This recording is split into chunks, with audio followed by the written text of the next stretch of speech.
మల్లెపూల యొక్క వాసన పీల్చటం ద్వారా ఆ పెట్టుకున్న వ్యక్తికి, ఆ చుట్టుపక్కల వ్యక్తికి, లేకపోతే దగ్గరుండే పిల్లలకు కానీ భర్తకు కానీ ఆ వాసన పీల్చటం ద్వారా ముక్కులో ఉండే ఆల్ఫాక్టరీ బల్బ్ ద్వారా ఆ మల్లెపూల వాసన, ఆ సిగ్నల్స్ వెళ్ళి మెదడులో ఎమిగ్డలా, హిపోక్యాంపస్ ఇట్లాంటి సెంటర్స్ని కాస్త అలజడిగా, హైపర్ యాక్టివ్గా, కాస్త ఓవర్గా పనిచేస్తున్న దాన్ని కామ్ డౌన్ చేయటానికి, ముఖ్యంగా ఆలోచనల ఊపు తగ్గి మనకి మెంటల్గా కాస్త ప్రశాంతంగా ఉండటానికి అద్భుతంగా ఉపయోగపడే మెకానిజం ఇందులో ఉంది.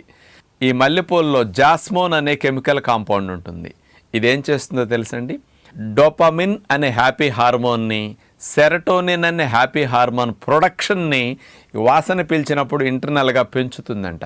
మెదడు నుంచి ఆ రెండు హ్యాపీ హార్మోన్స్ బాగా రిలీజ్ అయ్యి కాస్త మానసికంగా ప్రశాంతంగా ఉండటానికి ఇది అద్భుతంగా ఉపయోగపడుతుంది.